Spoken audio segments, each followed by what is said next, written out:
चलिए बच्चे JEE main के इस क्वेश्चन को करते हैं और ये question JEE main 2026 exam first में आया हुआ है। तो क्वेश्चन है let vector A is equal to minus i cap plus 2 j cap plus 2 k cap, vector B is equal to 8 i cap plus 7 j cap minus 3 k cap and vector C be a vector such that vector A cross vector C is equal to vector B if vector c dot I cap plus j cap plus k cap is equal to 4 then magnitude of square of magnitude of vector a plus vector b है ना। तो यहाँ पे देखिए vector A दिया है, vector B दिया है, वेक्टर सी एक ऐसा वेक्टर है कि जब वेक्टर ए का वेक्टर सी के साथ क्रॉस प्रोडक्ट कराते हैं तो वो वेक्टर बी के इक्वल होता है। और यहाँ पे दे रखा है वेक्टर सी का i cap plus j cap plus k cap से डॉट प्रोडक्ट कराते हैं तो उसकी वैल्यू 4 है। तो आपको square of magnitude of vector A plus vector C की क्या निकालनी है, वैल्यू निकालनी है और ये ऑप्शंस दे रखे हैं। तो चलिए फटाफट सॉल्व करते हैं और देखते हैं इसका आंसर क्या आएगा, ठीक है ना। तो देखिए यहाँ पे पहले तो ये कंडीशन दिया है तो हम इस कंडीशन को लेते हैं और कोशिश करेंगे कि उससे हमें सी मिल जाए, है ना। तो खैर सी तो यहाँ पे कुछ दिया नहीं है तो हम सी अपने से कुछ लेट कर लेते हैं। हम लेट कर लेते हैं कि जो वेक्टर सी है ना, वेक्टर सी क्या है, A I cap plus B J cap plus C K cap की इक्वल है ना। क्योंकि भाई देखिए जब तक आपको सी नहीं पता चलेगा तब तक आप यहाँ पे सी नहीं रख सकते, है ना। और जब तक सी नहीं रखेंगे तो इसको सॉल्व करके आप ये न्यूमेरिकल वैल्यू नहीं प्राप्त कर सकते। तो इसके लिए हमने सी को ये मान लिया। अब सी को ये मानने के बाद इस कंडीशन से और इस कंडीशन से हम सी को, है ना, फाइंड करने की कोशिश करेंगे या कुल मिलाकर समझिए फाइंड करेंगे। जब सी मिल जाएगा तो इसमें रख के हम इसकी वैल्यू निकाल लेंगे। तो इसके लिए हमने सी को ये मान लिया है, ठीक है। अब आगे चलते हैं। तो आगे के लिए क्या करेंगे, हम पहले vector A cross vector C निकाल लेते हैं। तो vector A cross vector C is equal to क्या होगा, i cap j cap k cap, है ना। अब देखिए वेक्टर ए में क्या क्या दिया है, यहाँ पे माइनस आई दिया है तो ये हो जाएगा -1, फिर ये हो गया 2, फिर 2, और सी में क्या क्या है, ए है, बी है और क्या है, सी है। क्लियर ना। फिर इसको सॉल्व करेंगे तो हो जाएगा आई कैप लिया तो सी का 2 में मल्टीप्लाई हुआ, ये हो गया 2c, फिर माइनस बी का 2 में तो ये हो गया 2b, फिर माइनस जे कैप, है ना। जे कैप लिया तो सी का -1 मल्टीप्लाई होगा -c हो जाएगा, फिर ए का -2 में, है ना, इस 2 में होगा तो -2a हो जाएगा, ठीक है। फिर आएगा के कैप लिख देते हैं, ठीक। फिर b का -1 मल्टीप्लाई हो जाएगा तो ये होगा -b, और फिर इस a का मल्टीप्लाई 2 में होगा तो ये हो जाएगा -2a। देख लो कहीं गलत तो नहीं हुआ, जल्दी से देख लेते हैं।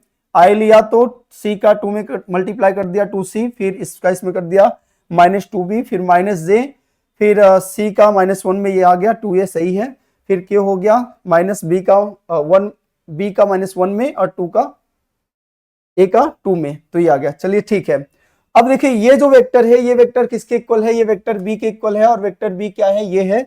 दैट मीन्स हम लिख सकते हैं ये इक्वल है 8 i cap plus 7 j cap और -3 के कैप के, ठीक है ना।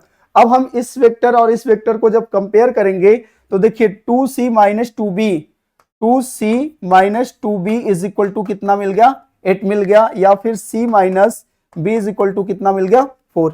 ये आ समझ में। सेम ऐसे ही हम क्या करेंगे, इसे कंपेयर करते हैं इससे।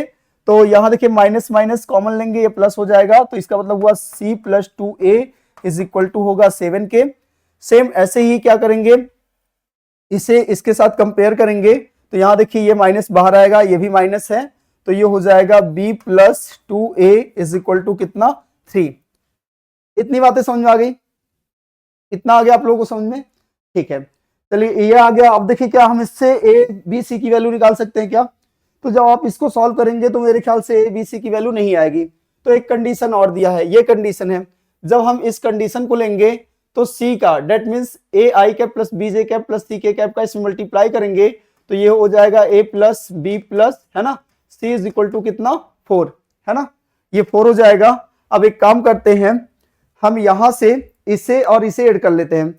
जब इसे और इसे ऐड करेंगे तो ये आ जाएगा b plus C plus 4a is equal to कितना, 10, या फिर इससे वैल्यू मिल जाएगा b plus C is equal to कितना, 10 माइनस 4a, और b प्लस सी के प्लेस पे यहाँ पे पुट कर देते हैं ये, तो ये हो जाएगा a plus 10 -4a is equal to कितना 4, 10 को उस साइड भेजेंगे और इसको घटाएंगे तो हो जाएगा 3a इज इक्वल टू -6, या फिर ये कैंसिल आउट होगा तो a इज इक्वल टू कितना आ जाएगा 2, a इज इक्वल टू कितना आ गया 2 आ गया।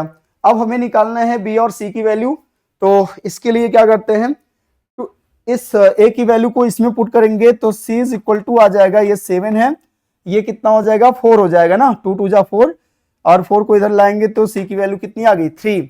ऐसे ही हमें b की वैल्यू निकालनी तो इसमें पुट कर देंगे, तो जब इसमें पुट करेंगे तो ये होगा 3 - 4 इज इक्वल टू -1।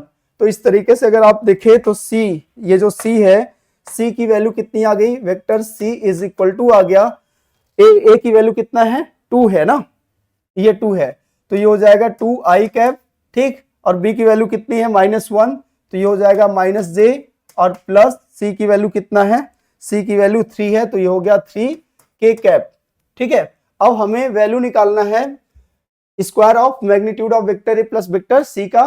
तो पहले वेक्टर ए में वेक्टर सी को ऐड करेंगे, तो यहां देखिए वेक्टर ए ये है, दैट मीन्स ये है, और वेक्टर सी ये है, तो जब हम 2i कैप में i कैप को ऐड करेंगे तो ये घट जाएगा, तो ये कितना आएगा, यहाँ पे लिख देते हैं डायरेक्ट, तो 2 में से 1 घटा तो ये हो गया i कैप, है ना। फिर उसके बाद यहाँ पे 2j कैप है, इसको j - j को ऐड करेंगे तो ये हो जाएगा j कैप, है ना, j कैप, और यहाँ देखिए 2k कैप है पॉजिटिव में और ये भी पॉजिटिव है, तो ये हो जाएगा 5k कैप। ठीक है, अब इसका क्या करना है, मैग्नीट्यूड का स्क्वायर निकालना है, तो इसके मैग्नीट्यूड का स्क्वायर मतलब यहाँ 1 का स्क्वायर हो गया प्लस 1 का स्क्वायर हो गया प्लस 25, है ना, 25, और इसका भी होल स्क्वायर है, इसको ऐड करेंगे तो 27 होगा रूट में, और उसका स्क्वायर करेंगे तो ओवरऑल आंसर कितना आएगा 27। ठीक है, तो आई होप आप लोगों को समझ में आया होगा। तो इस तरीके से ऑप्शन देखिए तो ऑप्शन क्या है 4 करेक्ट है ना।